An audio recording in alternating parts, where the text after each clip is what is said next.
to my weekly art stream. Today, I'm going to be painting Lili Dwyer from Welcome to Nexilis. I'm going to do that in just a second. I got one more place I got to post the link to the stream. So hopefully we can get lots of people watching. But anyways, yeah, I hope everybody's having fun today. I have had a good day so far. It's been a decent day. I had some anxiety at the beginning of the day. I went to bed anxious, and I woke up anxious, and I spent the first decent bit of the day being anxious, which did suck. But after I started working on more stuff, and vented to my mom about some of the things I was anxious about and stuff, that helped a lot, and it got me feeling a lot better.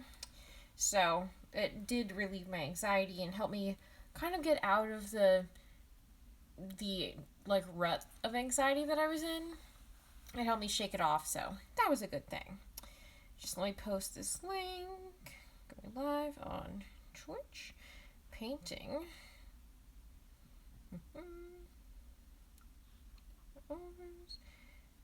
NPC. Lili Dwyer from Welcome to Nexilis. And then post the link. Yeah, but anyways, it was one of those times that I had my anxiety, and mostly it was just it's weird with anxiety how you can get stuck in a rut of anxiety, and with that, you want to move past it and you want to do stuff, but you can't because you feel like you're stuck in it. You go to bed anxious and you wake up anxious, and you think that you would just drop the anxiety because you're like, hey brain, nothing's happening, everything's fine. But your brain's like, last night when you went to bed, you felt like there was a threat, so you still feel that way today, even 8 hours later. But anyways, yeah, working on more stuff, and then, talking to my mom about the stuff, it wasn't anything big, but just venting really about it. It did help a lot. So my anxiety's definitely feeling better. Hello, Cecil. Hi, Nicole. Yeah, yeah, Nicole, that is very true. An object in motion stays in motion. A person in anxiety stays in anxiety. That is definitely true. Your brain's like, hey, we're on this anxious track. We're just going to keep doing that because it's easier to stay where we are than to move past that. But yeah, that is definitely a true way of looking at it. And yeah, Cecil, thank you for sending me frog stuff. That did help cheer me up, so I appreciated that. I'm definitely feeling a lot more normal. Anxiety, the way I think about when it goes away, it's kind of feeling like thawing out, so to speak. So I feel like I've started to thaw out from the anxiety that I've had for the past day. So that's a good thing. Just takes a certain time for my brain to be like, oh yeah, everything actually is okay. No need to worry. Yeah. That's just me making sounds at my paint because it's dried up at the one part. I was afraid of running out of paint. Not that I should worry about that because I have a lot of paint, but I'm like, oh no, what if I go to use this color and there's no paint left? Things that I'm worried about. But yeah, I have more stuff I want to do today. I'm going to spend a little bit of time outside because it's kind of warm out today, but it's nice out. And when I can, I do like being outside. Even if it's warm and I can't be out that long, it's still nice to be outside. At least some. Getting that vitamin D and the mental health benefits of being out in the sun. So I hope to do that some later. Alright, and I'm gonna get one more color out for now before I decide all the things I'm doing. But anyways, but yeah, I have a lot of cool things that I'm excited about to work on today. I'm gonna probably there's probably some more art things that there is. When I say probably, I mean there are other art things I want to work on today later. I've been having a lot of fun recently working on the tablet that Nicole sent me. I'm getting the hang of it. It's definitely a learning curve from like both using the software and figuring out the tablet, figuring out the way of drawing on the tablet. But it hasn't been that bad because I'm using Fire Alpaca, which is definitely a lot different than Photoshop and a lot more basic than Photoshop. But a lot of the keyword shortcuts and stuff are exactly the same as Photoshop. So when I want to change tools, it's been the same. So that's been a big help. That's made it a lot easier to use. And it's mostly just figuring out oh, this tool does this. And the other night, I did spend a good deal of time just playing around the app and what does this brush do? What does this do? And I'm I know there's way more I can do than just that. But I still I'm sure there's so much more stuff even in this app, which I know is more basic than some that can do that I haven't even known yet. But I'm having a lot of fun playing around with that because I think I was telling Cecil this, the fact that there's 3 different elements with me getting a drawing tablet that are all kind of learning curves. The first is a new software. I've been using Photoshop for probably about 15 years now.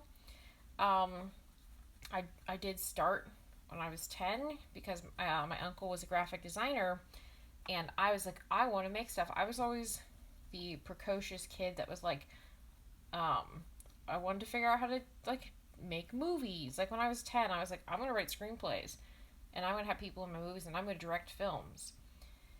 And I was 10, I was I'm going to do that. And it wasn't that many years later that I started self-directing my own stuff because I was I'm going to make short films. I did start that.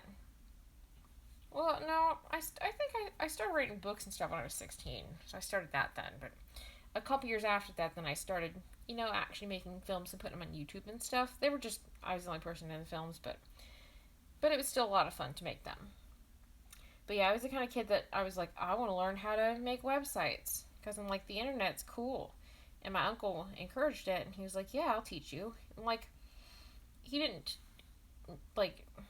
we didn't hang out that much for him to teach me that much stuff, but he did hang out enough that I was oh, this is how you use Photoshop. And it just logically made sense to me. So I know when I tell people I've been using Photoshop for 15 years, it's it probably makes me sound older than I am, but no, I just started using it really, really young because my uncle was yeah, you should learn Photoshop. And I just started messing around with it, and I have messed around with it a lot, just I'm going to make a funny thing, especially when I was a kid and stuff.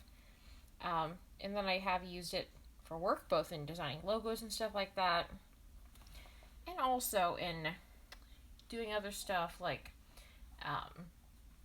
marketing and stuff like that for other people before. And gotten paid to do it, so I am technically a graphic designer. But, so yeah, part of the learning curve is learning a new software, which again, it's kind of the same logic as Photoshop, so it's not that bad, but it's still different. Learning how to use the drawing tablet in general, and then also learning a new style of drawing, of digital drawing, which is, it's pretty similar to drawing on paper. I mean, the concepts as far as digital drawing, they're kind of similar. But I know that there's different things you can do with the style that are a bit harder to do on paper. And it's been fun playing around with that and experimenting with that. But yeah, I've had fun with that, definitely.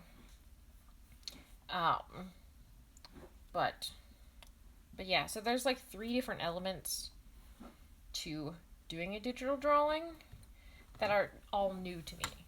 And I think one of the reasons, because last night as I was drawing, I was trying to think, I haven't made this many drawings with it yet, I was thinking, but it's I know the hand-eye coordination part should like, I know that it's technically trickier than it seems. Um, but I haven't struggled that much with it as much as I thought I was going to struggle with it, admittedly.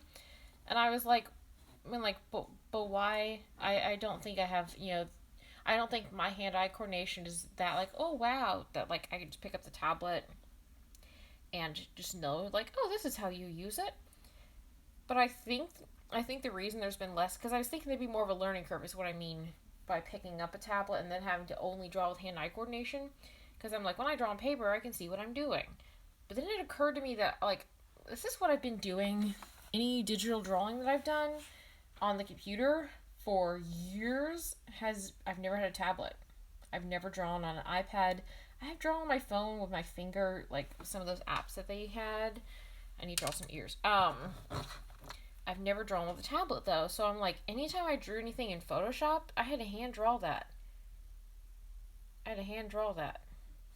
So, I think it's not so, like, the learning curve isn't quite as big as I was expecting, because I think I realized I'm more experienced in it without knowing how. Really, other than, I mean, like, I know how when I thought about it, but without initially knowing how. More experienced in it because of how long I didn't have a tablet, but how I still drew stuff digitally. It was just way harder than it needed to be. So I think that has taken away some of the learning curve, because it's like any editing of erasing edges and doing fine work in Photoshop or tracing around the edges of things or whatever. I've had to do all of that without a tablet. So I think it was easier than I expected it to be, only because I put in the work for years and years of struggling to draw stuff on the computer and to understand the hand-eye coordination parts of drawing stuff on a computer. Because, like, any erasing in Photoshop, like, that's with me and my little, not that good quality mouse that I have. So I think that's why it's been easier. I'm just hyped personally that it's easier than I was expecting it was going to be. Because immediately I was like, what if I have this tablet and it's nice, and, like, I know this is something that is hard for a lot of people, and, like, what if it's hard for me and I can't do it? But I'm glad that, like, so far, it's obviously different than hand drawing, but I'm glad that I've been able to figure it out. Because it's a lot of fun. I'm having so much fun with it. Right now I'm trying to think, what hairstyle would Lily have? I'm picturing her having a ponytail. Just trying to think. Her having a ponytail with, like, strands out in the front is kind of what I'm thinking of. I know I was told that she looks a lot like Winter, but just younger. Yes, Nicole. Doing mouse drawings is so hard. I did do a series of drawings, which I did make some, like, holiday themed drawings and stuff for Etsy a long time ago that I A, did in Microsoft Paint, and B, had to draw them with my mouse. And mouse drawings are very, very hard. That is an indisputable fact. I had to do a lot of, not so much drawing, but some drawing. I worked at a place once, and I did marketing for them. And for a long time of working there, I didn't have Photoshop, but I was expected to do Photoshop type stuff. So it was me using Microsoft Paint to draw stuff and to try to put text onto images. It wasn't fun. Eventually I convinced them to give me Photoshop. The subscription, the one that's like $10 a month. And they still regularly were like, do you need Photoshop? Do you really need it? Can't you use Paint? I'm like, no, I can't use Paint. You don't know what you're talking about. It was bad. Hello, Jason. Thank you for stopping by. Even if you're lurking, that's still really appreciated. I'm still glad you're stopping by. Definitely want to see the Lily hype. Just trying to conceptualize how to draw a ponytail like I'm trying to draw. I think I figured it out. But yeah, so I didn't have Photoshop for a long time, but I was expected to do Photoshop type things. It was rough because A, didn't have a tablet, and B, just had Photoshop. So yeah.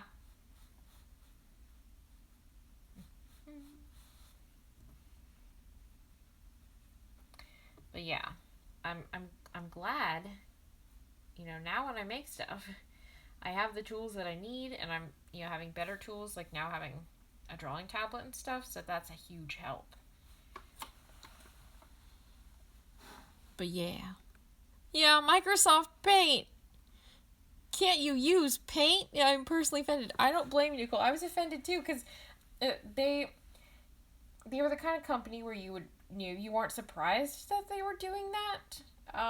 There was a lot of, I'll just say, issues like that. But yeah, literally twice, someone pretty high up in the company. It was a pretty small company, but still somebody pretty high up in the company came in my office and were like, "Hey, we see your paint that the Photoshop that you're using is $10 a month. Like, do you need that? Like, do you use that? Do you need that?" I'm like, "I make advertisements that are in magazines for you guys. I literally make magazine advertisements. I need to be able to use Photoshop." And they'd be like, "Oh, okay, if you need it." Like, it was such an issue. And I'm like, "It's Photoshop. It's $10 a month." Yeah. So the first bit, I was like, "Hey, need Photoshop." And they're like, "We'll have to look into that." But they're like, make stuff. So I was like, "All right, here I go in Microsoft Paint." Yeah. When I was in high school, I found this poster series of worst things to say to a graphic designer. My favorite was, "I sent you the logo in a Word document." Oh my gosh. Yeah. Yeah, I do hate Adobe for that. You can't own anything of theirs. And like back in the day when you could own stuff of theirs, it was very expensive. It wasn't like, "Oh cool, I'm buying paint for $100." Not paint, Photoshop. It was like, "I'm buying Photoshop for $500." Um, and then you owned that, but you still had to pay for upgrades, I believe. Um, so, but yeah, and it's like, "Hey, you can rent Photoshop, $10 a month." That was why I wanted to learn how to do some stuff in Adobe Illustrator, but I'm like, I'm not paying for that, so I'm just not going to use it because it's expensive.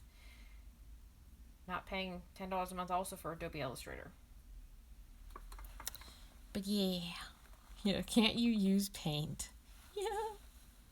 Yeah, sending the logo in the Word document would be horrible. It's like, you need to give me an image file, please, of some sort, even a PDF, like something. Yeah, it was a big oof.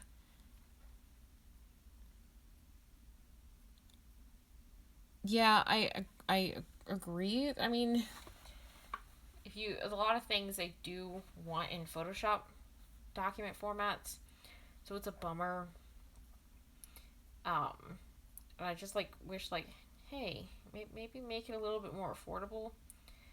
Because I think if you want the Adobe Creative Suite or something, great selection of apps. You have all kinds of editing and all kinds of things like that. The problem is that it's like $80 a month, I think, and you do get a lot of apps, to be fair. But it's also $80 a month, and you'll never own them. that's just wild. But yeah, it's a bummer that it's like you do have to use them in some circumstances. I know there's a lot of alternatives to it, but I know that some places would be like, "Nope, it's got to be Photoshop." So I'm like, alrighty. Yeah, it does. Hello, Mal. I appreciate the lurk, even if you're busy. I still appreciate it. And thank you for sending me nice frog stuff, including your cute little your windshield frag from yesterday. Magical floating frag. And also, Mal, good luck putting out those fires. Like, I'm sorry you have to do that, so I'm definitely wishing you luck in that. Because that is a big face palm. Yeah, don't buy Microsoft Paint. Yeah. Affinity Suite, they have dupes for Photoshop, Illustrator, and InDesign. But even if they can open Adobe files, I feel like they would somehow mess up compatibility with people work. That's a good question, like if they can do the files, but if they're like don't have all the functionality, then it wouldn't help anybody. And they'd be like, hey, why'd you give me this file? I can't do anything with it. You'd be like, But I really do love open source software and independent software that you might have to pay for, but I really love open source software. For example, I do for some of my writing, especially collaborative writing. If I'm writing a document and I want people to be able to help edit it or something, I'll use Google Documents because it's free.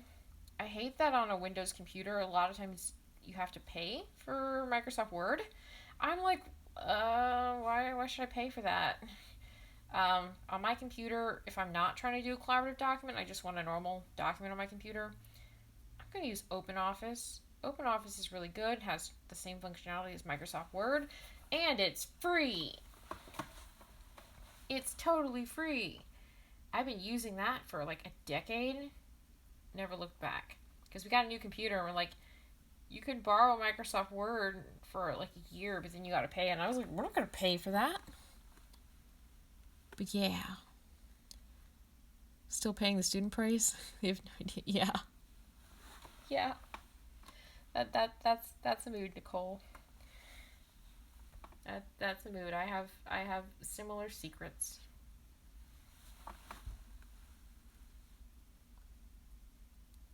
They say they can do the files the same. Can you really? Yeah, that would be a concern because I would hate to put all the work into making something and then be like, sorry, this isn't the right thing. Why'd you do that? Got Word, PowerPoint, Excel for free by nabbing in. Oh, good. Good for you, Cecil. That's how you do it. that is definitely valid.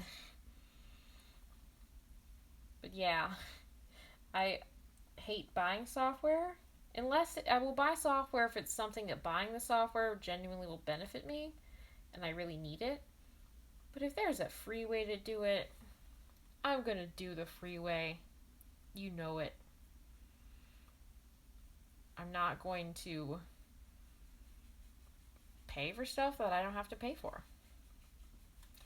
So if there's a workaround or an open source version, like, that's what I'm going to get. One thing I'm still looking for, and somebody gave me some suggestions a while ago, but I can't remember what they were. I'm looking for a good video editing program that is preferably open source or at least free. Really, here's the thing. I don't need fancy capabilities, mostly because those are beyond my skill level at this point of video editing. I really just want a video editing software where I can put text onto videos, and be able to, like, put text onto videos in ways that maybe have, like, a white background behind it, unlike Movie Maker. That's what I'm trying to figure out. Yeah, Blender is really powerful. I did try my hand at 3D design a while ago. It's something like I want to do more of in the future. I was trying to get 3D stuff printed on demand is what I was trying to design.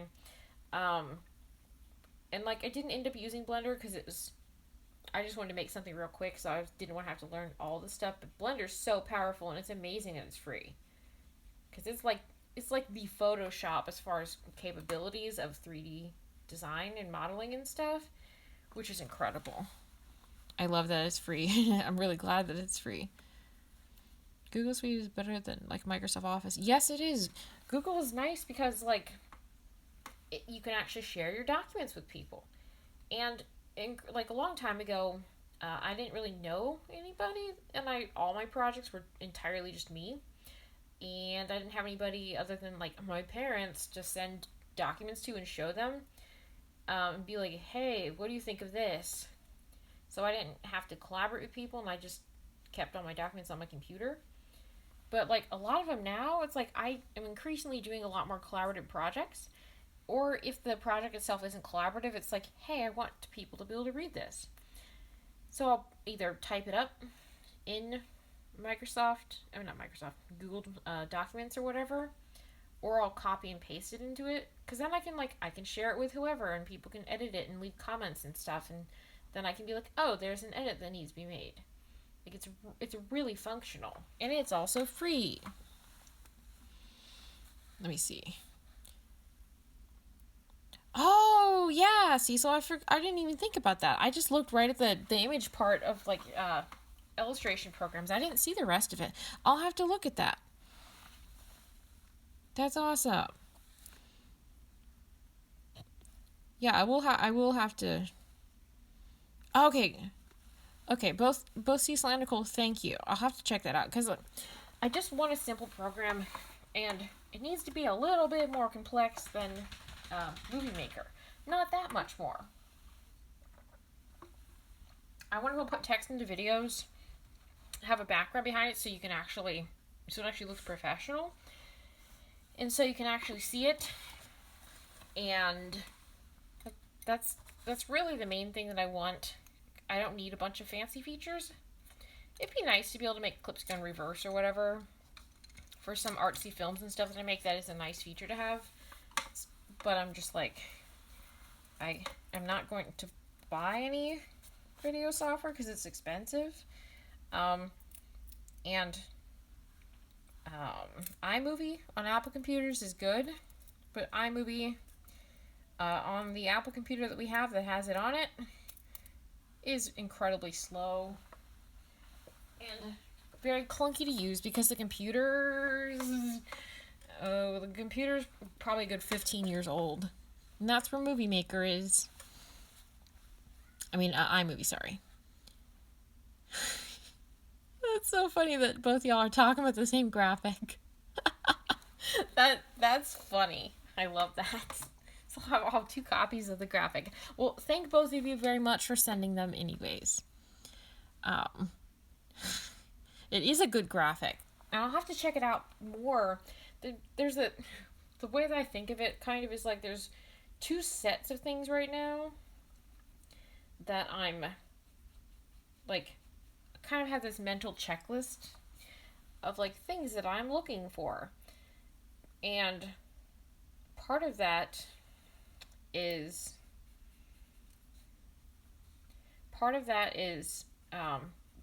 physical things that I need that I've been looking for.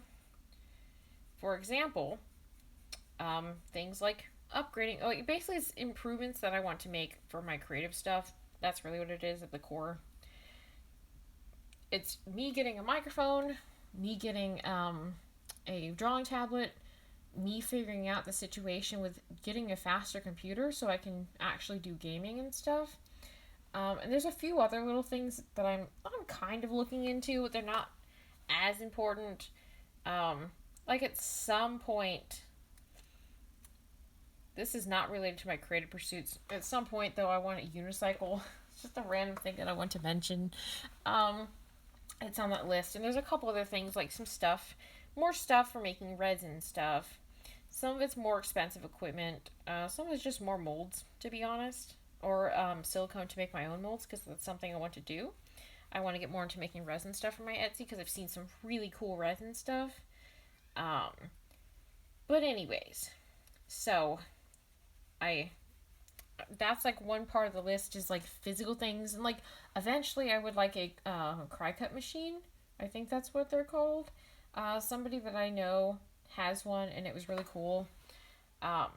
He posted a video of it like printing stuff, and I was like, that would make my life easier because it also cuts out your stickers for you. So especially come busy season on Etsy, I would no longer have to hand cut bunches and bunches of stickers, so that would be nice. But yeah, so there's one part of the list is like physical things that I need, and then there's another part of the list which is like software or internet based things that I need.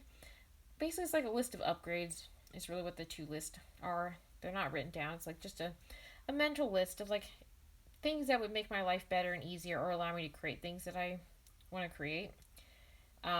Like, for example, on the software part of things, video editing software is important. So that's one thing that I'm looking for. A good video editing software that would just allow me to do a little bit more than what I did, because I found a good online website once that online website. I just realized that's very redundant. I found a good website that you didn't download the app from. You just did the stuff on the website, and it was cool and everything. But if you didn't want to have a watermark, you had to pay $6, and like that was okay. I paid the $6 because I wanted my video, but I don't want to have to pay $6 every time I publish a video, or pay. They have a plan that's like $10 a month. I don't want to have to pay $10 a month for a video editing thing. So yeah, I do want to look at the free ones. And another thing that I'm looking into, I have made music before. Some of it needs to be remixed because I listened to some of it in my car recently, and the bass is way too loud to the point that it's irritating. So yeah, there is some issues. But I have music that I haven't recorded music recently, but I do want to. It's like being a musician isn't something so much that I don't picture myself being like, I want to be in a band and go touring. That used to be my goal for a long time. It's not my goal anymore. There's a lot of other things I'd rather do. Like I'd rather do acting and podcasting and art and stuff like that. So it's not the top of my priorities, but it's still something fun that I would like to do. I do enjoy making music, but I would like to be able to. I'd like to be able to actually have my music be on Spotify instead of just YouTube. So I've been looking into distribution because I have been using CD Baby for distribution, which has been good. It's a good website. The problem is mostly the fact that it's, in the scheme of things, probably not expensive, but it's expensive to me. Considering, again, I want to make music because it's fun. I would like to be able to make money off of it. But again, it's not like my main career. So I'd like to publish an album on it. It costs like $80. You get the barcode and stuff. Like you get good stuff, and you get it distributed to basically like every website that you can stream music on, which is great, but it's still $80. And I'm like, I recorded this little garbage album. I don't want to pay $80 for people to be able to listen to it, me theoretically to get paid. So, I did release a couple things with that, but I'm like, it's not really what I want to do in the future. I can't remember what the website's called, but on Spotify, there is a website that, like, they have recommendations for things that will get you on Spotify. There's one that seems like you get a decent amount of functionality for $5 a month, where it starts at that, but I'm like, do you really get that much functionality for the starting at price of $5 a month, or is it one of those, like, you can release one thing one time? I'll have to research it more, but it is recommended by them, so it might be a good one. Because, like, $5 a month is not that expensive, and I would pay that to be able to have my music on Spotify. And it would inspire me to make more music, and then also, if it's on Spotify and distributed, I would also be able to use it in, like, my TikToks and stuff, so I think that would be cool. People on Twitter they filled out a poll a while back and concluded that they wanted me to do a 5-song EP album about frog songs. Not the sounds that frogs make. Not the sounds that frogs make. But, like, songs about frogs. So I am in the process of writing songs about frogs. I'm going to turn on the room light real quick because the lighting is not that great right now. So just give me a second. That's slightly better. That was why I was escaping from my chair. But yeah. So I might go that route with all that.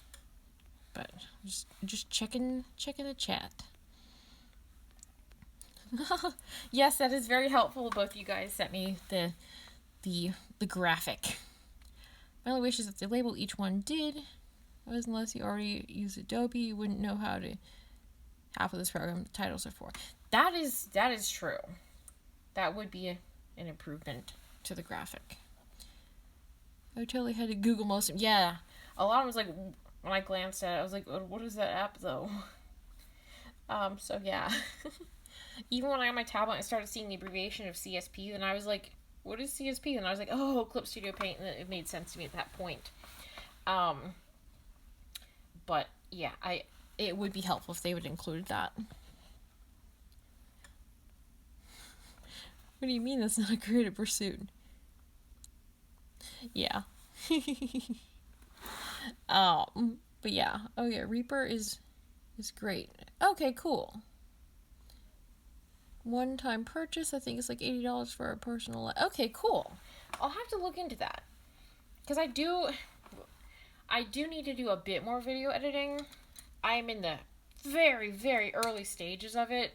Like, I have some basic ideas, and I have filmed one scene. But I do have, and it's one of those things, I have a lot of projects. I'm like, I should work on this project. I do have plans to do a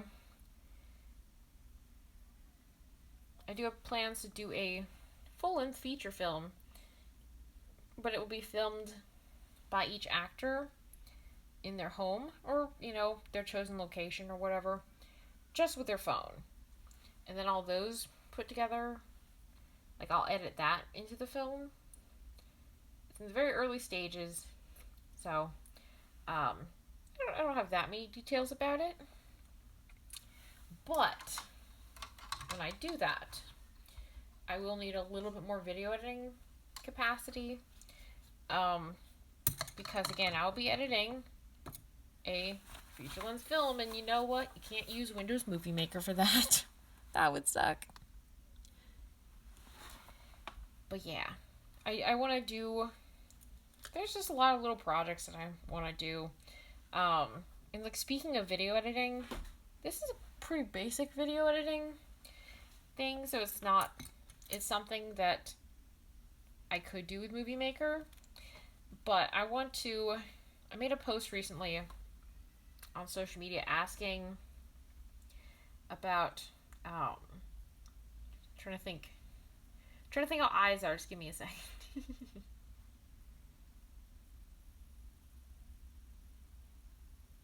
Okay, anyways. I made a post on social media recently asking people, like, where are some good places to get either Creative Commons or public domain stuff which is free for me to use. Because what I want to do, at night in my household, when my parents are watching television, the paint's still wet. I'm gonna hold off on drawing those pupils. I know what I'm gonna do. I'm just trying to think like, what color do I want to use? Hello, Casper. I love you too. Thank you for stopping by, even if you're busy. I really appreciate you stopping by. And I love you, and I'm glad that you could show up. But, hang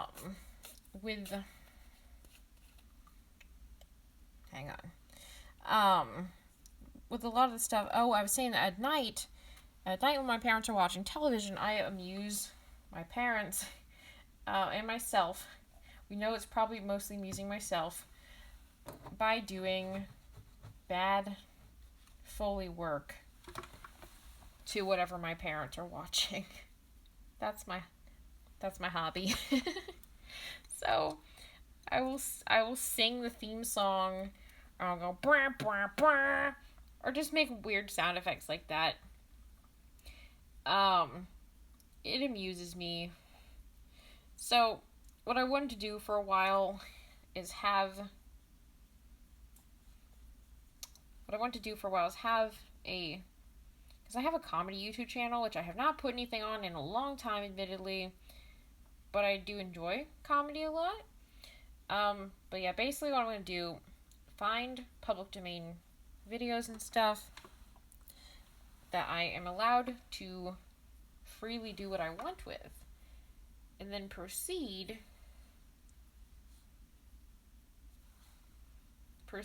to redub them with me maybe parodying the dialogue. And if nothing else, doing the dialogue poorly and in weird and probably annoying voices, while also doing bad Foley work. Narrating the sound effects for humorous purposes. So, because of that, I just need public domain stuff that's like, I can do this in video. And someone recommended archive.org, which I didn't know they had videos and films and stuff like that. I know they had some video games, but they won't play on my computer. My computer's very slow. But yeah, I want to look into that, because like, if I can get me free videos, then I can be like, alright, cool. I'm gonna just overdub this video with me doing these bad sound effects. I'm hyped. Trying to think. She's wearing a green t-shirt. But yeah. I'm looking forward to doing that. I just need to find what video I want to do it with. But then after that, that will be something. That is another thing, and I'll post that on my comedy channel, and I'll make sure I let y'all know about it when I publish it. I will post it on my social media, but I'm looking forward to doing that.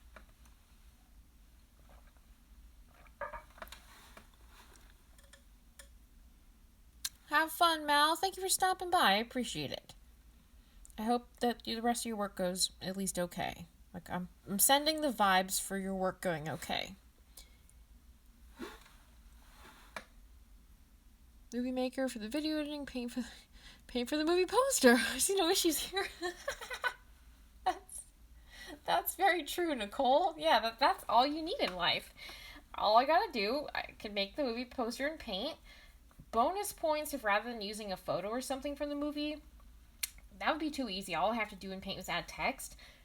Try to paint a realistic looking picture of a character in paint with my mouse, no tablet, and then just use Movie Maker, and then have, like, if there's supposed to be, like, a caption at the bottom, you can't see what it says, really. You don't need to see the captions, though. They're just, like, text on the screen. They can have any background behind them.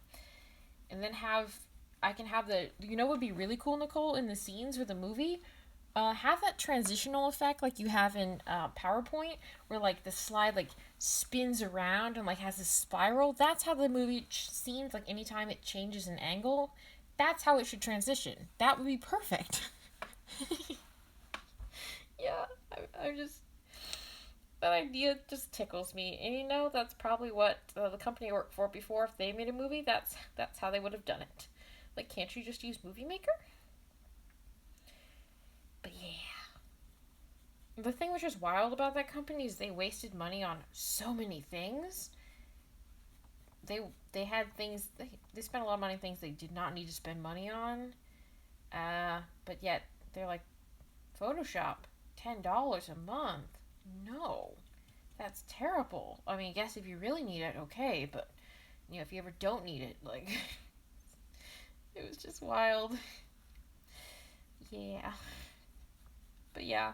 So I have video projects and stuff that are in the works that I'm excited about. And now I have some solutions, because, like, another thing on the list of internet related things I need to find was also finding a website to get good videos that I could then overdub. So yeah. But yeah, there's a lot of things like that I'm excited about. And again, I do want to make more music. I do enjoy making music. Making music is is another thing, kind of like art, that I do tend to hyper focus on, which is great and everything, but sometimes it's frustrating to hyper focus because I'm like chilling, living my life, just like I'm gonna do whatever. But I know when I start doing that thing that I'm gonna have to finish doing it. Otherwise, I'm gonna be like, no, I'm not done yet. I will hyper focus until I get burnt out on it, or until it's really time to do something different, usually. Kind of like a lot of times with making art. Like last night, when I was taking a shower after work and stuff, I was like, I want to work on art. I was like, I also need to work on these other things. And I told myself, I'm like, I need to get these other things done first, because as soon as I pick up any art supply, that's what it's gonna do for the rest of the night. Just art. Thank you, Nicole. Yeah, thank you for you called the Oscar panel. I know it'd be a hit, and I feel like the reward would be like you get like how some competitions get like you get free fishing licenses for life. Like I know some beer company has a thing like that going on right now.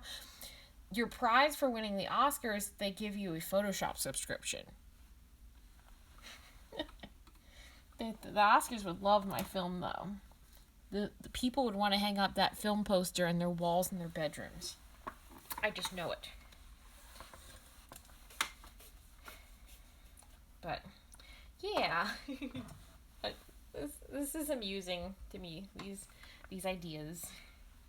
But yeah, and like kind of the basic point of my film, it's kind of documentary style, like fake documentary style a little bit, but it tells the coming of age story, and like coming into their identity of a non-binary person, like coming to terms with their gender and figuring out who they are. But the kind of the twist is like that's the core element of it, but also they're a person who is strived very much to be unknowable to people around them.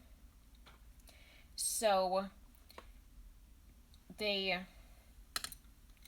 different people that know them have very different impressions of what type of person they are, and it's kind of told tongue-in-cheek a little bit as far as that.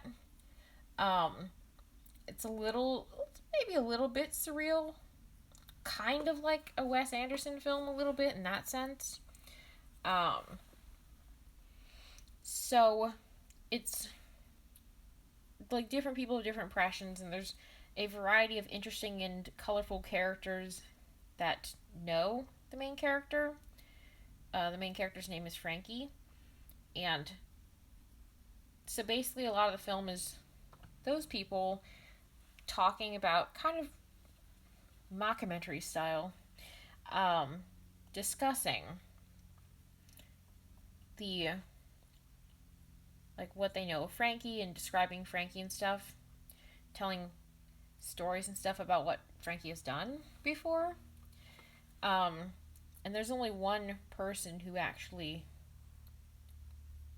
knows who Frankie actually is other than Frankie themselves. So it's really about identity. And it's also in the context of like how your identity changes over time, and masking, both in the sense of like neurodivergent masking, and also masking like if you aren't out of the closet, having to wear the masks of being something you're not, and also especially like probably a lot of people do this, but in the context of like if you've been a people pleaser, like changing a lot depending on who you're with. It's about elements of identity like those things, and I'm really excited about it because I have not reached out to that many people about it yet. But what I want to do with the actors, when I like, again, it's at very early stages, so it's not like, oh yeah, I've asked a bunch of people to be part of it. But what I plan for the actors to do, they'll kind of come up with their own character within some parameters. A lot of the dialogue will be improvised. If the performer is both skilled in improv and wants to do improv, and that will be something that will be determined. Because, like, some characters, I may have more of a specific idea of what I want for them. So, those people wouldn't have as much freedom necessarily in their character. Really just depends on what role the character is supposed to play in the story.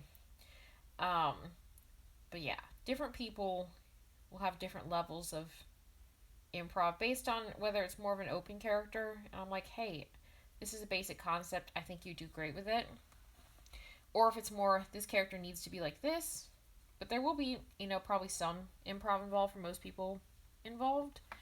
Either in character creation or like working with them, like something I've done on some other projects I have in the works. I come up with parameters for the character a little bit. Like, oh, I want this person to play a character that's kind of like this. But then I'll discuss with the person I want to play the character, like, what kind of character do you want to play? What do you want their personality to be like? What do you want them to be good at? What is their name? Lots of different things like that. And work with people, like, I like letting people create characters for stuff that I cast them in because I think it's fun. It's fun for them, it's fun for me. I get the benefit of their talent in character creation, and they also get the freedom of, like, hi, I got to create this character.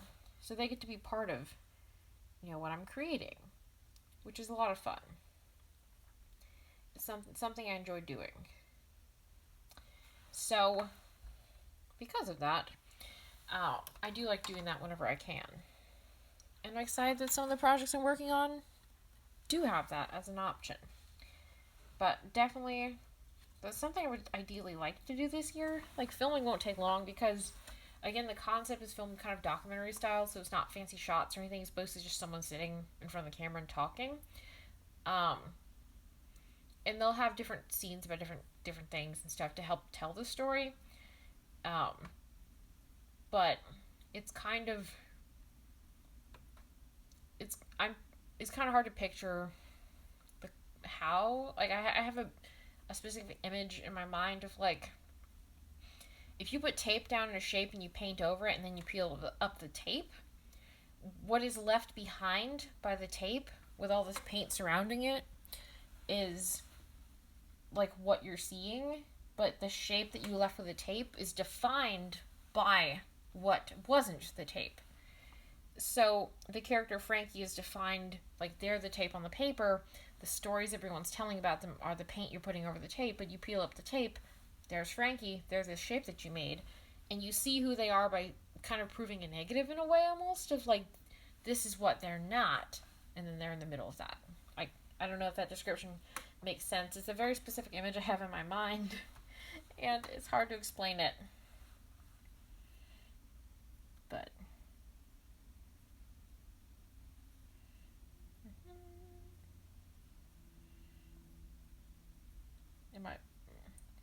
I just put this paintbrush in the other hand because I was like, oh, this would be the best way to paint this.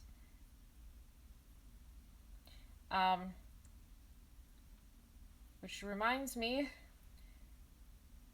technically, I'm ambidextrous, but I'm ambidextrous more so because I taught myself to be. When I was a teenager, I was like, left-handed people are cool. I want to be left-handed. And I was right-handed, so I'm like, I'm going to learn how to be left-handed. So for a year when I was 15, I only drew with my left hand, only ate with my left hand, did everything left-handed. So I still don't have as much control as my right hand, but I have a decent amount of control. Hello, Becky. Thank you, Nicole. So, I hope I explained the concept well, because it's like, I can picture it, but without drawing an image of it, then I hope I did it justice, but I'm excited to tell that story. And I'm excited to see what everyone's characters are like and see what comes of it. Yes, green. Oh, cool, Becky. I did not know that you were a lefty. That's neat. But yeah, I taught myself to be ambidextrous because I'm like, I think it was mostly because I was like, I want to be cool. And there were some people who were left-handed that I admired, and I was like, I want to emulate them. So then I was very devoted and literally did not draw anything with my right hand. Literally didn't write anything by hand with my right hand for a year. That that was my method acting. I committed to it very much. Committed to the bit.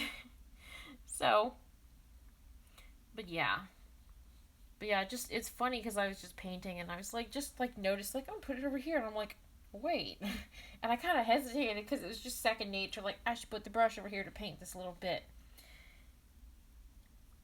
And I haven't used my left hand like that much recently, so it's a little shaky and out of practice, but it still didn't feel unnatural. When I learned how to play guitar as a teenager, I had an easier time conceptualizing playing the guitar the opposite way that normally people play guitar. Because normally when you play guitar, for most people, you put the guitar neck in your left hand and you strum the guitar and whatever with your right hand.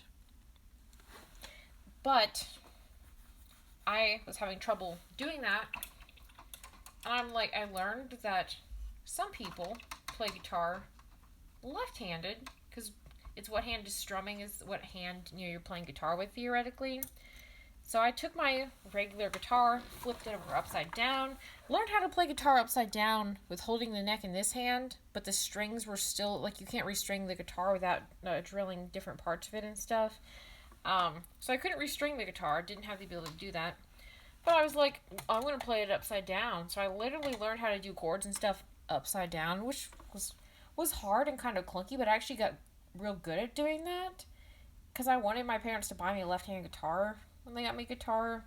So I was like, look at me playing guitar upside down, and I impressed them so much with playing it upside down that they were like, we're going to get you a left-handed guitar, Ashley. So I do play guitar right-handedly now, but I did have a left-handed guitar for a number of years. And the guitar neck is, over in the right hand, but with the left-hand guitar, the strings were actually in the correct order. And then I strummed with my left hand. And I'm sure, I could still play guitar left-handed. I just don't have a left-hand guitar anymore because I sold it, and they're more expensive to get them left-handed, which is why I went back to right-handed. But I do technically know how to play guitar ambidextrously. Random fun fact time.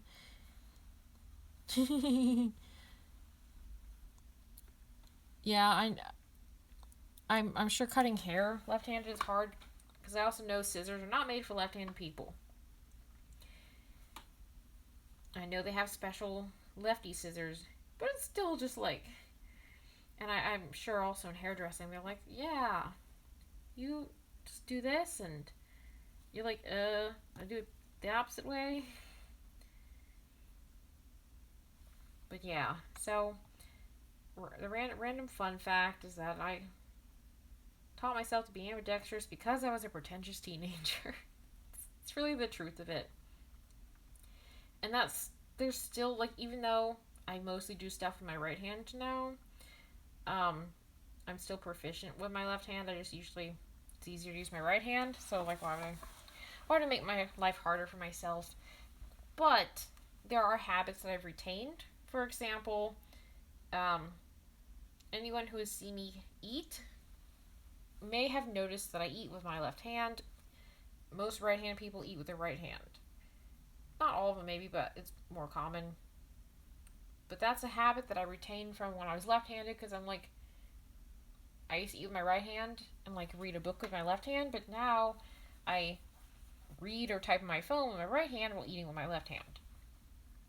When I hold silverware, I hold it in my left hand. That's a habit I've retained.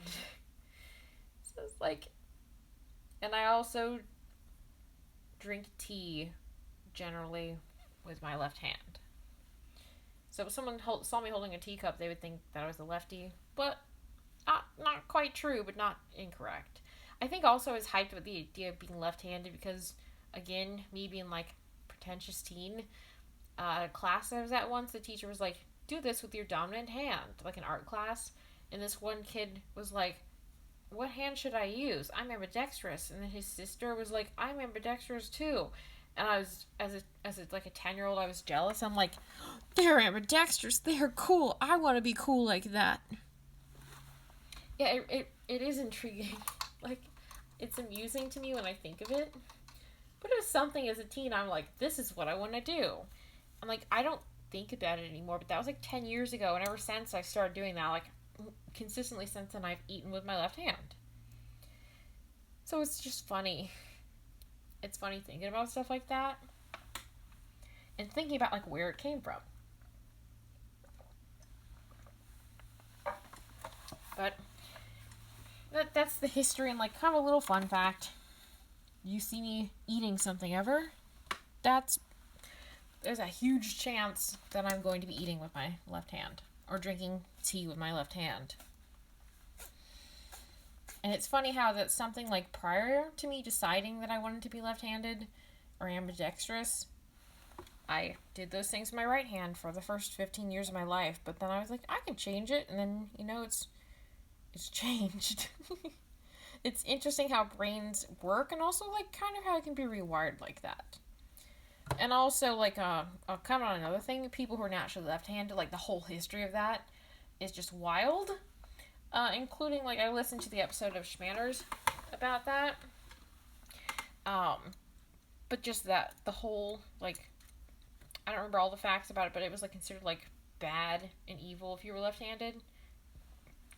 So, the fact that all people, that were naturally left-handed were very rudely made to be right-handed. But still, like, their brains were able to rewire enough to be able to be functional right-handers and learn how to write and stuff that way.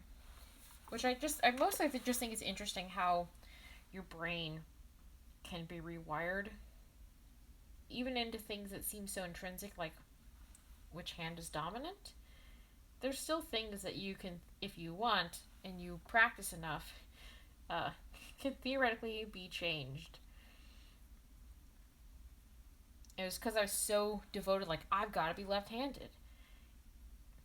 And I also think I want to be left-handed because, like, I saw this list of, like, famous people who are left-handed. And there was a lot of people on the list, and I'm like, those people are cool. And I was like, because also there's the whole thing of, like, left-handed people access the creative side of their brain better. Because if your brain doesn't actually work like this, your brain isn't divided, like, the right side does this, the left side does this, as far as I know. I think that's an oversimplification. But they're like, if you're more, like, your hands correspond to the opposite sides of your brain, I've heard. So, like, if you're left-handed, you're using the right side of your brain, which is the creative side of your brain, supposedly. And if you're right-handed, you use the left side of your brain when you do things with your hand, which is the logical side. So my logic was, at the time, I was like, well, if I'm using the creative side of my brain by being left-handed, that explains why all these creative people are left-handed. I must also be left-handed so I can be cool like them and be creative like them. Never okay. Jackbox fibbage enough.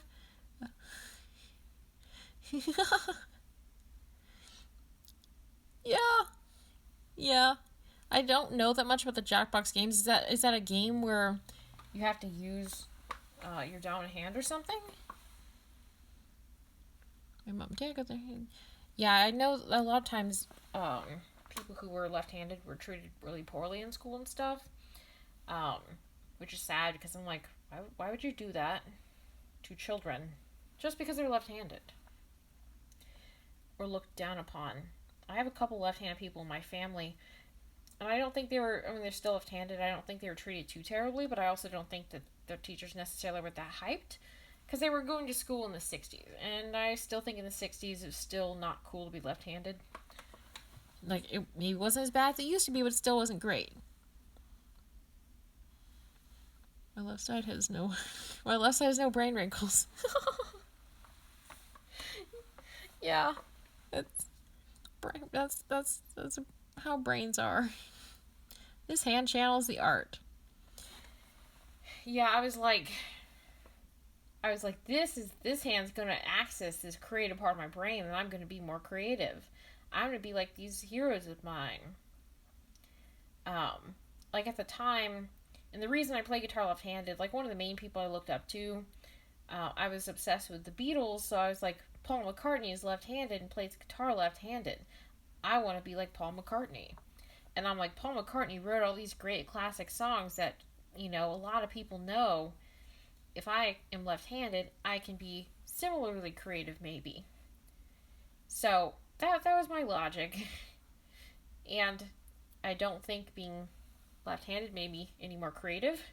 Um, but if nothing else, it's an amusing detail of like, yeah, I I did this because I was very devoted to like, hey, I could do this and it would be cool. So it's funny when I see little remnants of that. And I'm like, that's because of this phase that I went through that I can do this.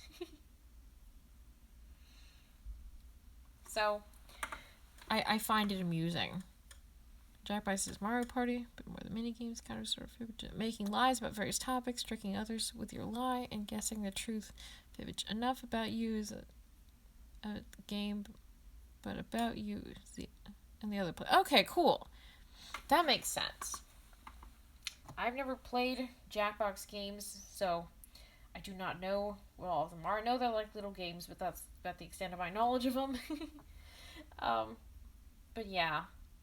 So you know that about me. So if I'm ever like, trying to trick people into like, what's my dominant hand? You'll have the forbidden knowledge, Cecil. You will know. You will know the truth.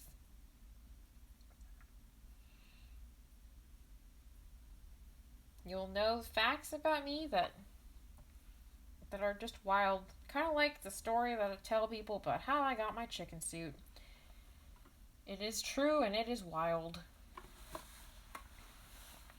Involving me going to buy a chicken suit because I decided I wanted to make a video and because I just wanted to own a chicken suit. Me going and logging into my bank account to see if I had enough money to buy the chicken suit. Me seeing I did not have enough money to buy the chicken suit. I discovered that my bank account was overdrawn. What had overdrawn it? Buying food-shaped Hot Wheel cars the day before. And then I couldn't buy my chicken suit. I had to wait. Real stories, real things that happened. I broke that up into paragraphs. It's all good. It would have been better as paragraphs, but you tried.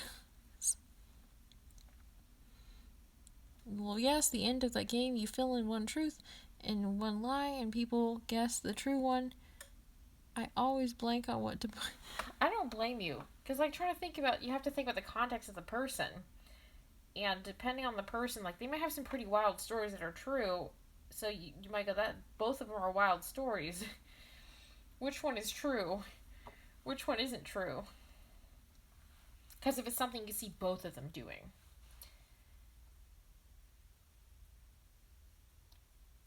Okay.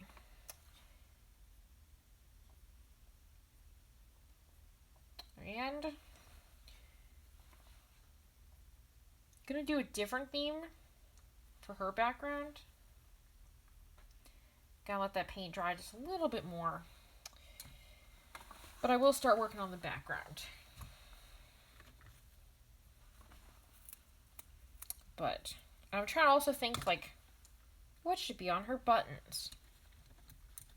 I know there's a Pinterest board for her, but I did not have a chance to look at it before the stream. I wanted to, but then I forgot to. Because I enjoyed her Pinterest board the first time I looked at it, but that was a long time ago. It wasn't quite a year ago, but it was a long time ago when I first saw her Pinterest board. So, I'm trying to remember, like, what do I remember from that I could put on on her vest. She has her leather vest. And it has 4 buttons on it.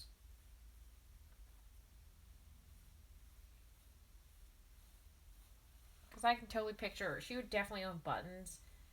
Maybe not quite in Nexilis. I'm just picturing Richard reaching through the void and summoning things from other worlds to get buttons for Lily's jacket. And I almost always play with Cass and Nessa, and they know most of my fun ones, boo. I agree with that. You tell them something, be like, you didn't do that. And they'd be like, yeah, you're right. That's true. That's the thing I had to think about. Like, if you were playing with people who knew you really well, it'd make it way harder to trick them. Because they would know, like, I know you didn't do that. Thank you. I'm glad you like how Lily is coming out. That was the thing I was trying to think about. I don't know if I've ever drawn or painted a child.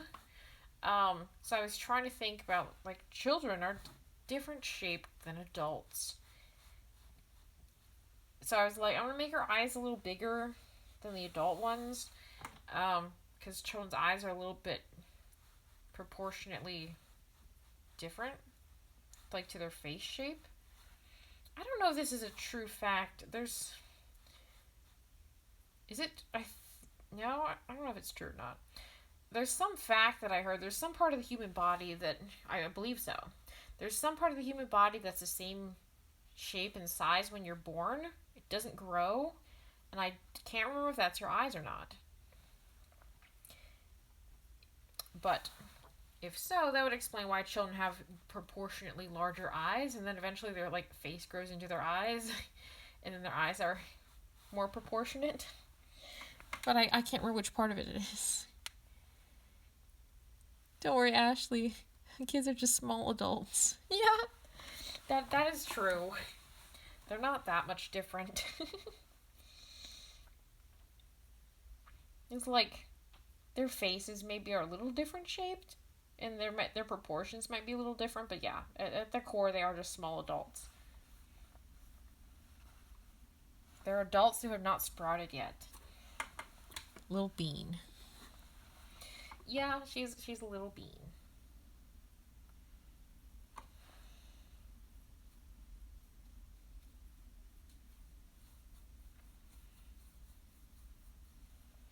I'm trying to do a background that kind of looks like plants a little bit. Like a stylized plant background, but without making it too earthy. Because I don't picture her being like, I want to garden. I'm so hyped about gardening. She'd rather be like, if she's outside, she'd be like playing in the mud. She wouldn't be like, let me gently plant a flower.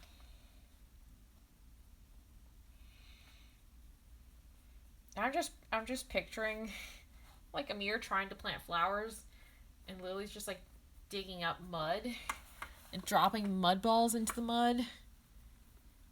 Is it ears? I think some part of your eyes grow because that's usually why at adolescence, if you're ever going to need glasses, they shows then because your eyes change. That's interesting. Like, if it's genetic. That makes sense, because when I was like about 10 or so, then that was when the doctors were like, you need glasses. Because I didn't realize how poorly I could see. I really couldn't see that well, but nobody ever told me that, so I thought, like, this is how the world looks.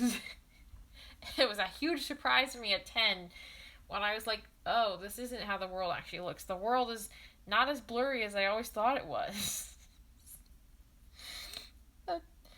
I needed, like, the glass prescription wasn't that strong at 10. But I did need glasses. Like, my mom eventually needed glasses, but my dad's needed glasses and contacts like his whole life.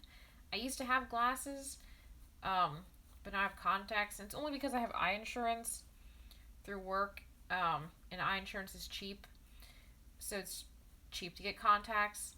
With my insurance, it's like a couple dollars a week, and I get contacts for 2 years for like $15, and that also, I think, might include my exam. If not, it's like $30 for the exam and for contacts, for 2 years worth of contacts. It's just really cheap. And because I do a lot of things at work in retail, going in coolers and stuff, having glasses doesn't work out so well when you have to keep going into a 0 degree cooler or a 35 degree dairy cooler. It really doesn't work well.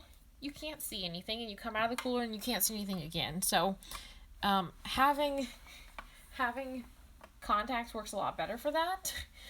But yeah, when I was about 10, that did happen. So maybe it isn't. Maybe it is ears. I'm gonna have to look it up now because I'm curious. No. I was trying to read the chat. I didn't want to hide the chat. But yeah, I'll have to look up what part, because I'm curious, like, what part of your body doesn't grow? Mud pies.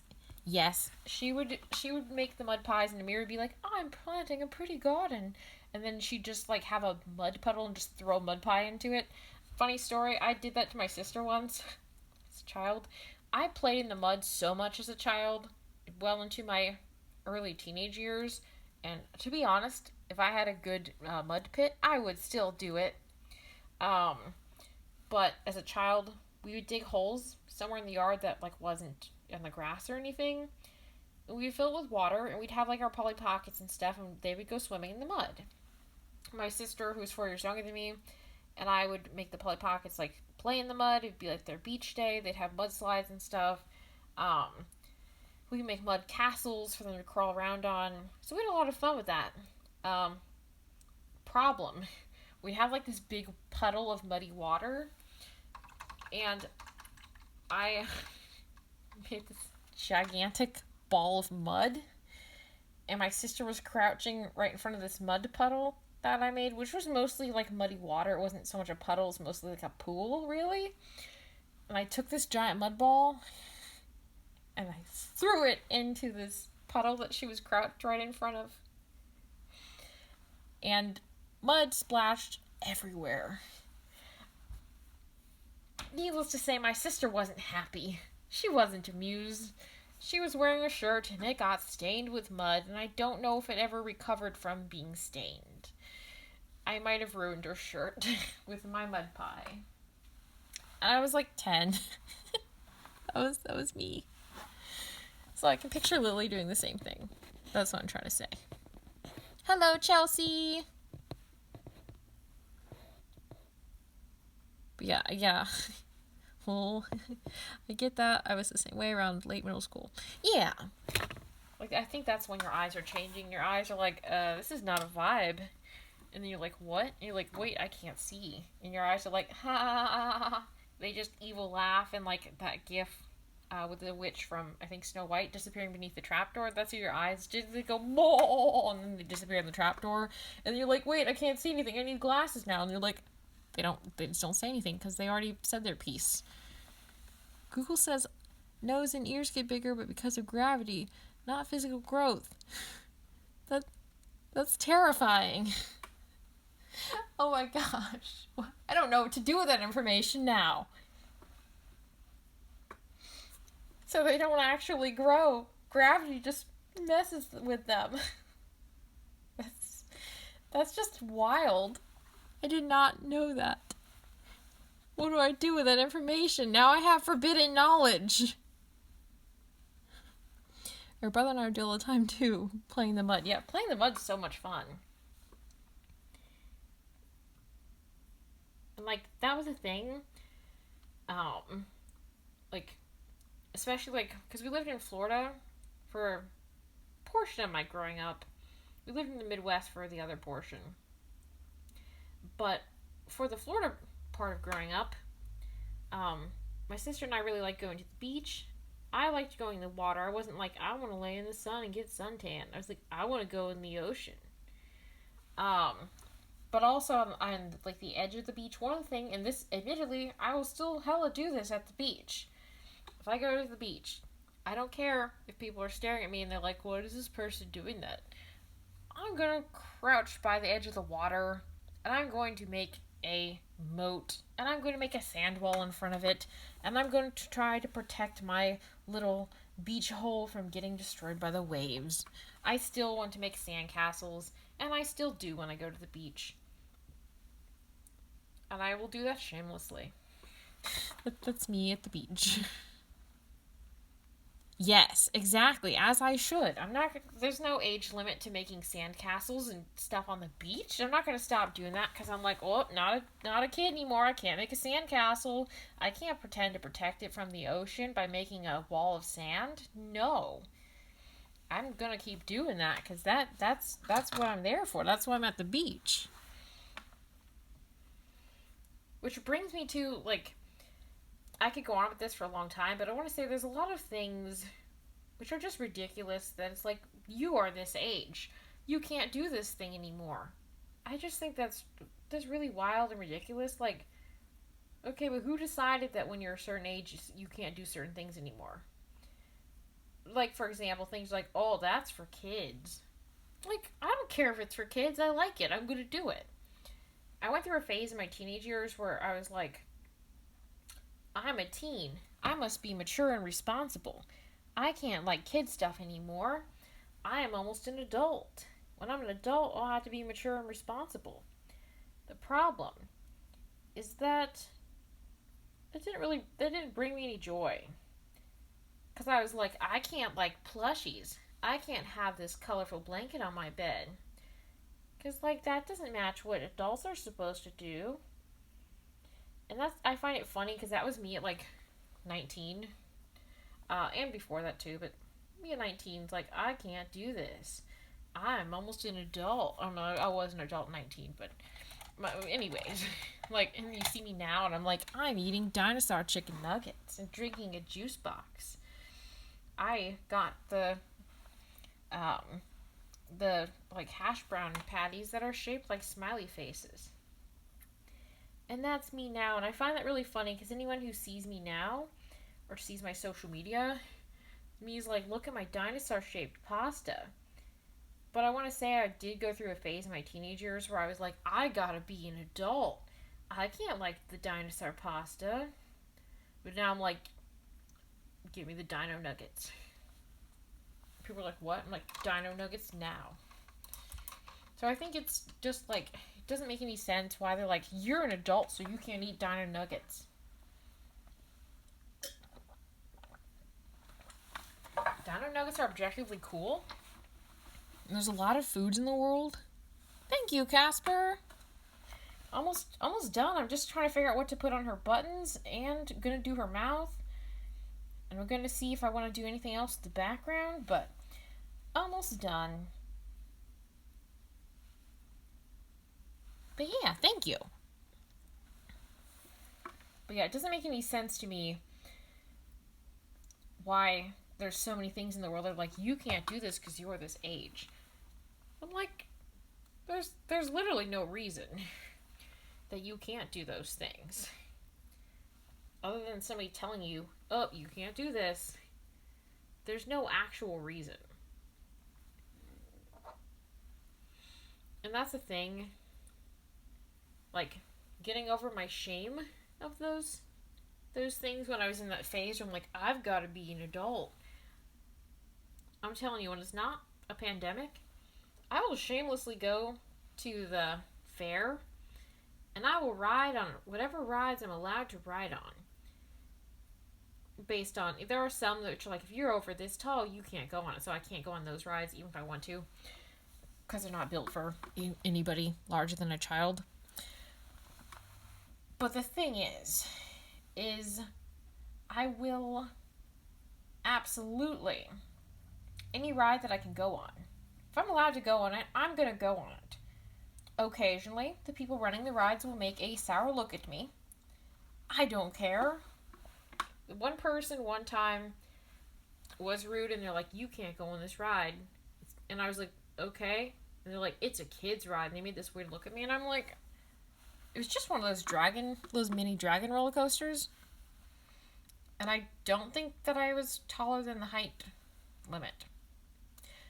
But anyways, most fairs that I've ever been to, even as an adult, don't care. They are getting my ticket. I've ridden in the tiny helicopter that like goes up on the little roller coaster thing and slowly goes in a circle as like a 24-year-old. I've stood in a line completely of children to go on the little helicopter because I wanted to ride in a little helicopter. So I'm like, I don't care what the people think of me. Usually, like, the kids in the line are totally chill about it. They're just like, are you in line? I'm like, yeah. And the kid's like, okay. They're not like, why do you want to go on the ride? I'm like, I want to go on it because it looks fun. And also, I want to say, when I go to the fair, I'm really, really sensitive to spinning. I get motion sick in a lot of things. So I can't go on most of the adult rides. I put all the quotation marks around it because, like, there are so many rides at the fair for adults that are just based on spinning. It's like, look how fast this spins. This one spins faster. This one takes you really high and then you spin. I'm like, I get that there's people in the world that enjoy that. Good for those people. I don't, it's no skin off my back for them to like spinning that much, but I don't. So the thing is, if I go to the like adult ride section, I can go on the Ferris wheel. I can go sometimes on those small roller coasters that have that small track that has some dips and stuff like that. I can go on that. That's fun because it doesn't spin. I can go sometimes on the yo-yo ride. Beyond that, though, there's not a lot of the adult rides that I can go on because most of them spin way too much, or they otherwise move in ways that would make me motion sick. So I go over to the kids' rides. The kids' rides are chill. And like they might spin, but they spin slowly because they're meant for children. And they're fun because like I get to ride in a tiny helicopter that's yellow. I get to ride in a tiny elephant that has stars on it. And I can pretend that I'm flying a cool little elephant around. That's my little elephant buddy. I'm like, I could spin and get motion sick, or I could pretend I have an elephant buddy. Like, what am I going to choose? It's an obvious answer. Yeah, exactly. See, so I was just, when the guy told me, he just made this disparaging look at me. And it was like one fair. It was like a pretty small fair. It wasn't the state fair, and it wasn't the Strawberry Festival, which are usually the ones I go to now. It was just like a local festival. And, like, I was the only person in line for the ride, so it may have been he just didn't want to run the ride for me. But it was still rude, because, like, I walked up there and I'm like, we'll go on the ride. And then he was like, it's a kid's ride. I'm like, oh. And then he's like, it's a kid's ride. I think he said it again, or he's like, why do you want to go on it? He said something else rude, I think.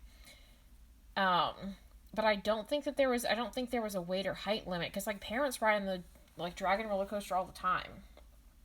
So I think it was mostly that he was just like, why do you want to go on it? You're an adult. I'm like, I don't care. I want to go on this ride still. Yeah. The spinny rides just suck. And I know that Cass also gets motion sick, even just in cars sometimes. And this the same with me. So I'm like, I can't even handle a car sometimes. Like if I'm not driving, or at least not up front.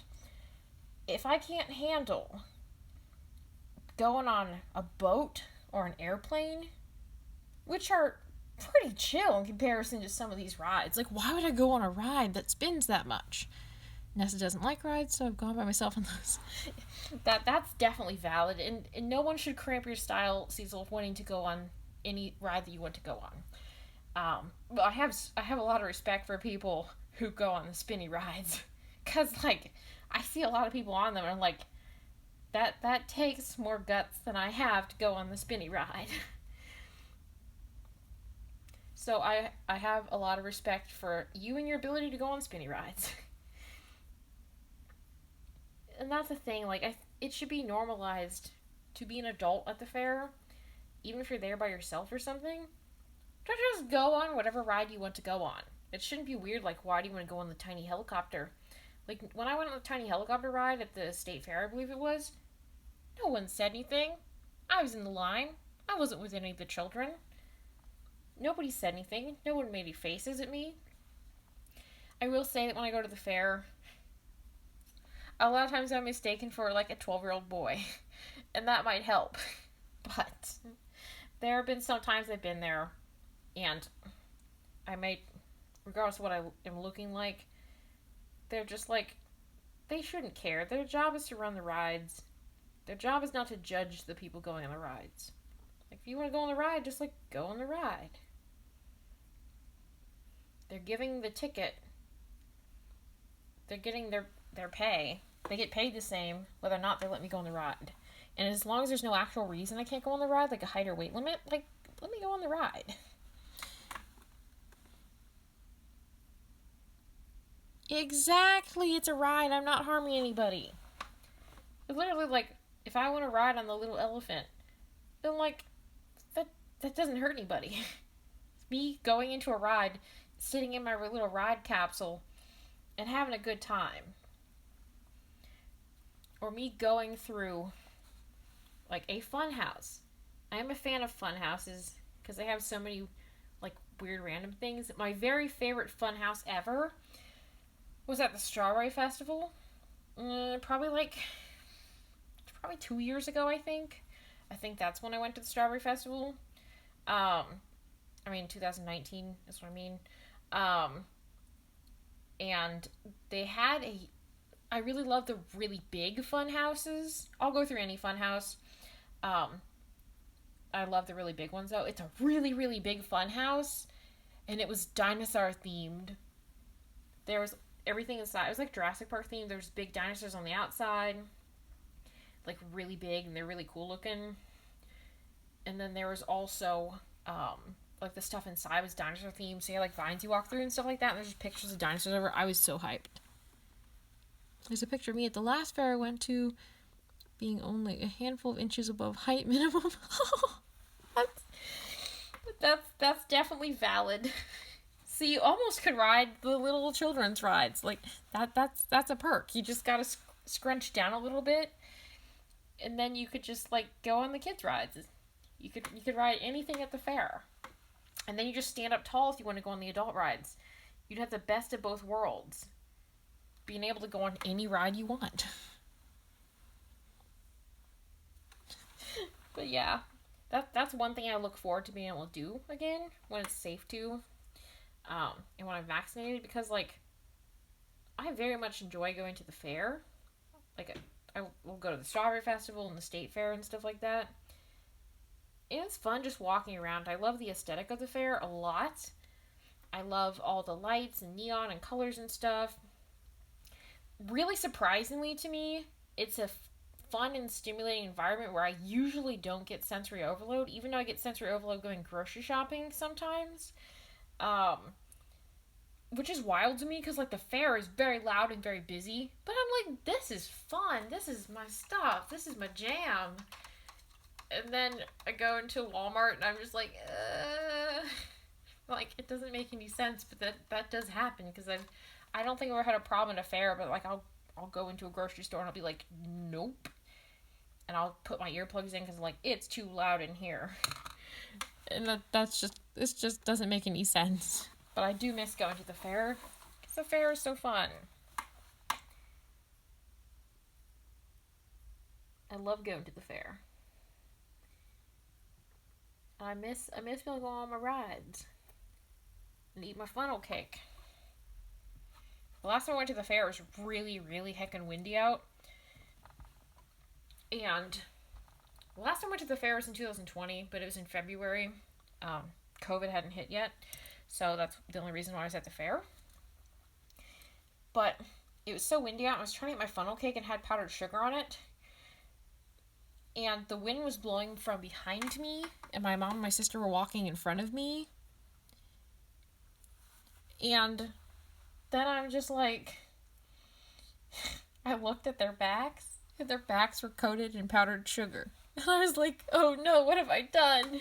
Because like the wind was blowing really hard from behind me, and I was picking up my funnel cake, and then I was like just eating it, and the powdered sugar was blowing off. And then I looked at my mom and my sister, and they just had powdered sugar on their backs. And I was like, oh my gosh.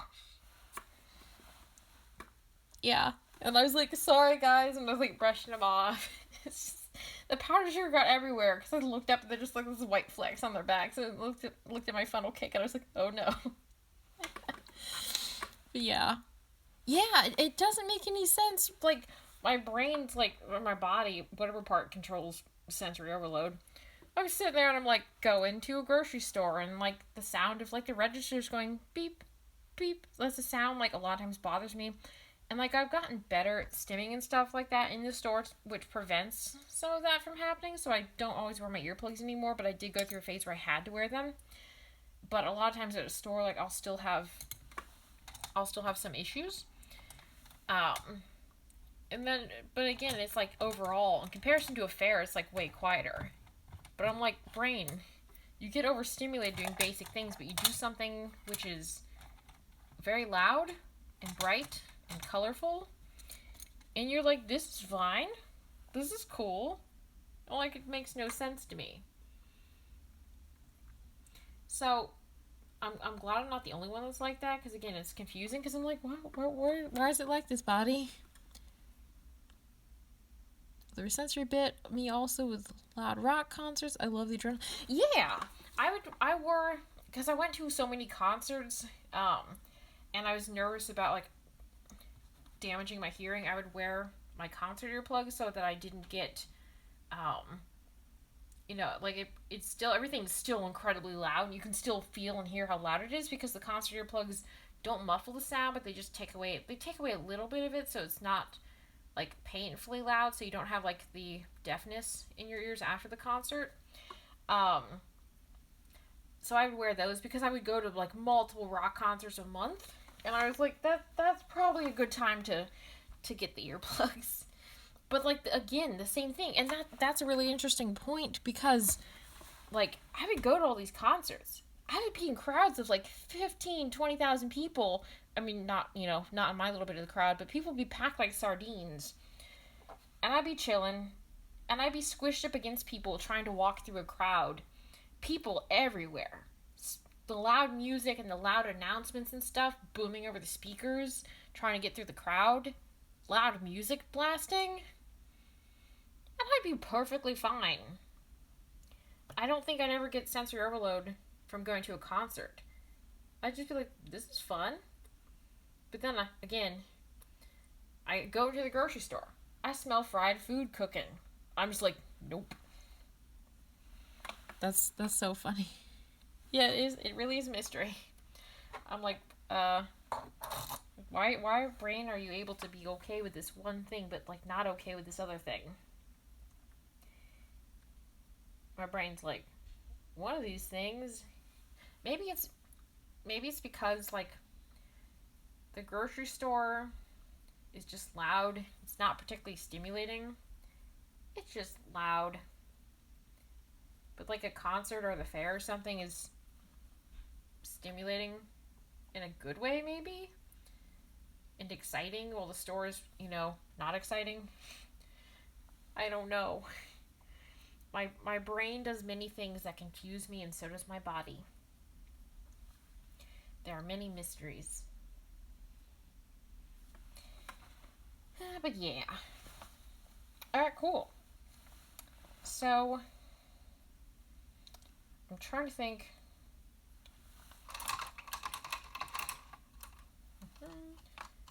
Give me just a second. Trying to look up a reference image real quick. But yeah, and then the only other thing I want to do. Show me this. Show me this. I want to paint the stuff on the buttons. No, that's not what I want to do. Show me this. No.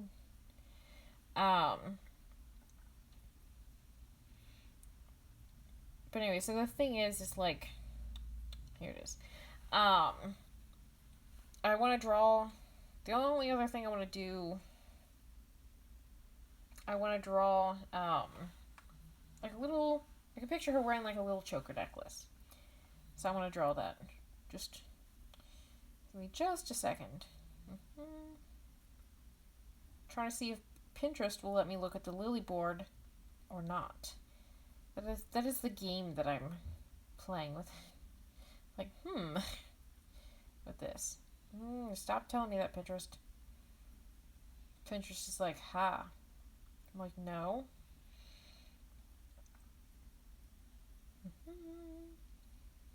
Oh, ha ha ha. Hmm? No. I was trying to get ideas for what buttons Lily would have. Those high energy events you plan to go to. Wait, no, you might be onto something. Those high energy events you plan to go to and are highly stimulated, but then everyday errands and stuff of the sort, lab understimulating. Yeah, and that might be it. It's like it's because kind of like how like when you're stimming, like obviously there's some things like wearing noise canceling headphones that you reduce the amount of stimulus that you have. That totally happens. But you also have like when you're stimming, you're also in a lot of cases increasing your sensory input, at least like if you're flapping your hands or rocking back and forth or things like that, you are increasing your sensory stuff. But you're at the same time controlling your sensory input. Like you're experiencing more, but you feel like you're in control of it. And that doesn't apply, I'm sure, to everybody, but just kind of a little concept. And like maybe that has something to do with it. But I don't see it, so I'll just come with some stuff. But yeah, maybe that's why. Your brain's like, this place is loud, but there's nothing that I feel in control of that's stimulating.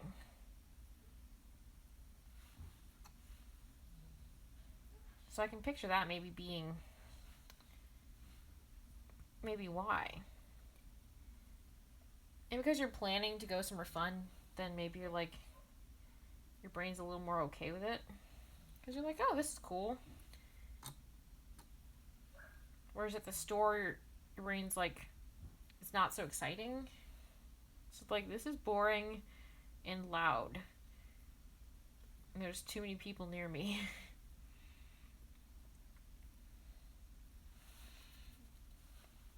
But yeah.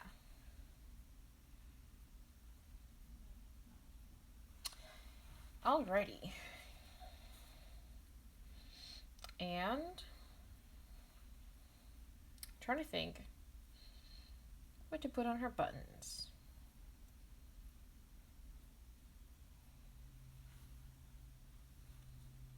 Okay, I can do one. Has a music note on it. Because I know Cass said the fact that Lily would like pop punk. I'm going to assume she probably listens to a pretty lot of music. This is button decorating time.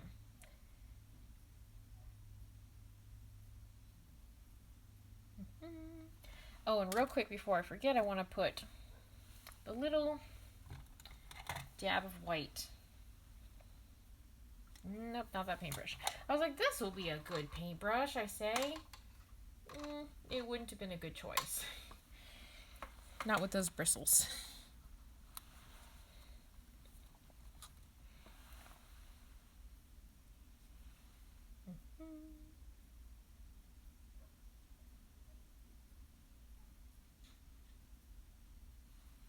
Alright, cool.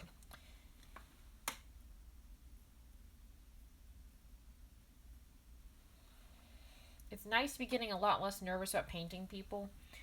I will say, over the past span of all the people I've painted, I have I've definitely gotten less nervous about it. Because I'm like, painting people, I know what I'm doing. As opposed to in the beginning, I'm like, what am I doing? How do I paint person? Like I'd done it before, but I hadn't done that much. So I wasn't as confident.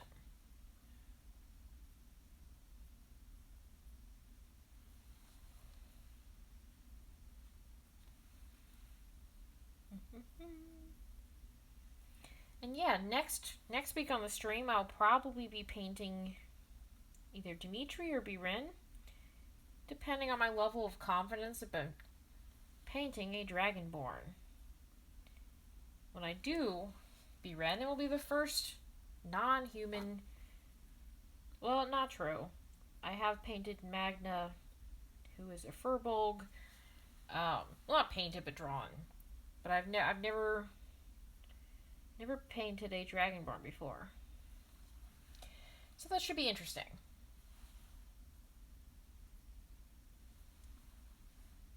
Okay, cool. I like how that came out. Now it's just time to finish decorating the buttons. So got a little music note.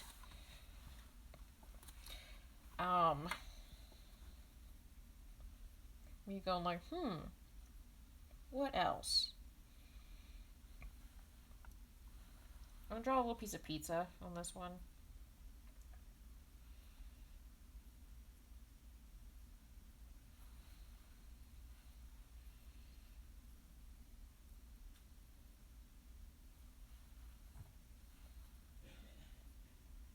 Draw little tiny pepperonis on top. All right.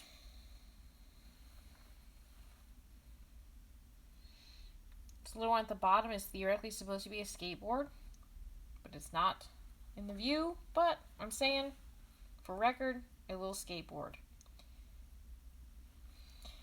And I'm trying to think of like a little phrase or slogan or something. I love her, but I have no idea how to draw her. Yeah. I like drawing Magna is pretty easy because like Furbolg is kind of human shaped. I mean, facially, it's just a human shape with long floppy cow ears and a little cow nose. Not that bad.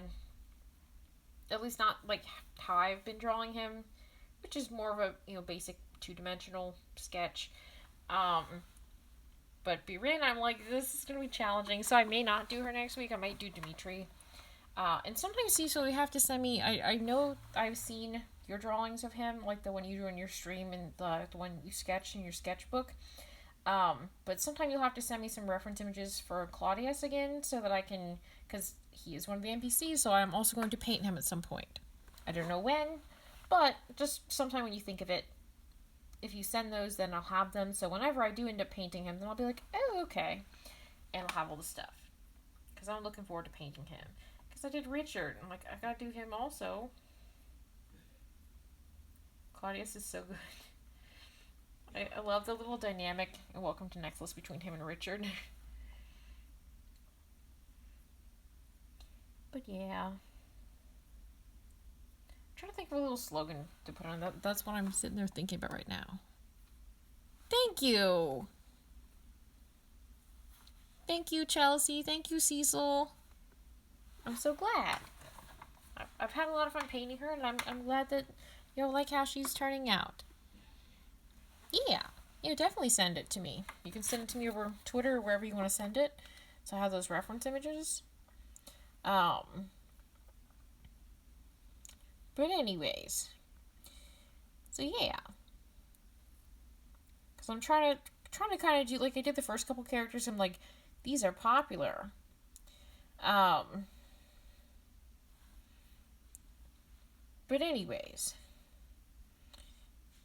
So, but then I'm like trying to do them in like an order that makes sense, which is why I'm like doing the Dwyer family. Then gonna finish up drawing Amir's little group.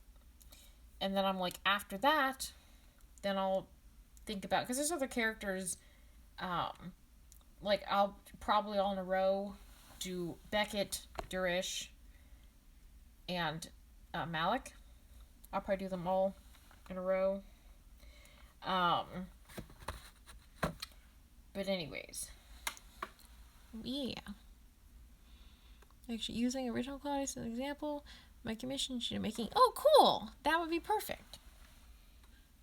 I'm stuck on this, Cecil. Can you think of and I can't access the Pinterest board because my phone doesn't have the app on it and it's not letting me go on the website.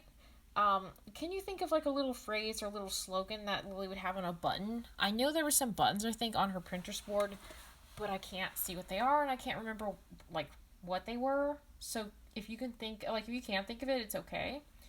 But if you have any ideas about something that that she would have on a button, like a little phrase or a little slogan or something, or a word or something, then I will put that on the remaining button, because I'm still trying to think of something that would be good for it. Because I'm like, I remember from her Pinterest board, she likes music. I forgot if she actually skateboards, but she gives me skateboard vibes. And then also pizza, because I remember, if I'm not mistaken, like some sodas and stuff like that, and some other snack type teen food. But if you can't think of anything, that's okay, and I'll pick something, because I'm also looking on the interwebs, trying to hang on. Is it here? Oh, I just found her Pinterest board. I don't know if this is the complete one. It finally let me go on it.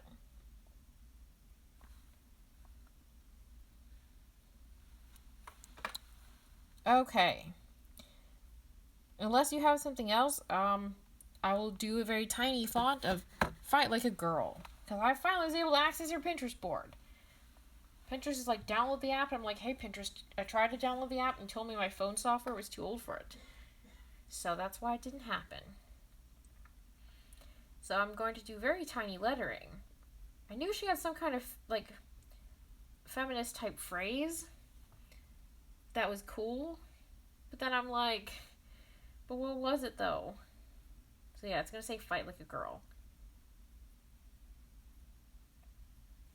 Because I wanted to do, like, actual words and not just little images. It's called me with a pretty large paintbrush in comparison to the letters I'm doing, drawing really tiny letters.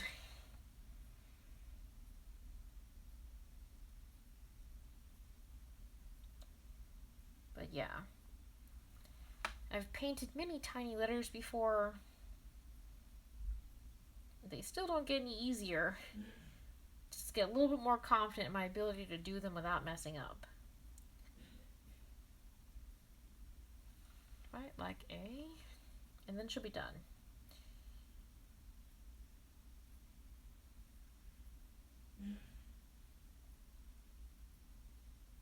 But yeah, this has been a lot of fun.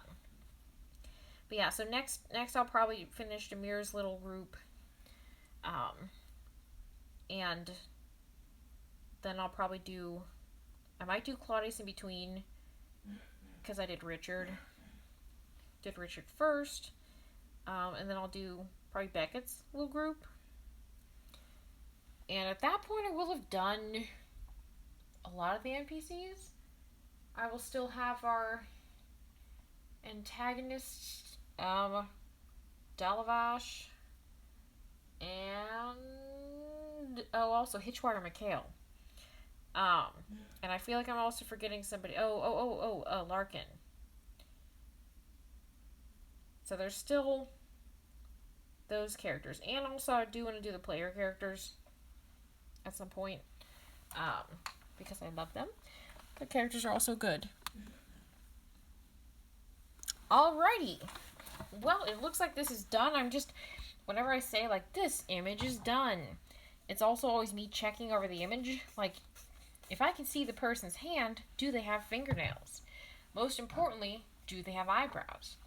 Because I legit was like, oh, Lily's almost done.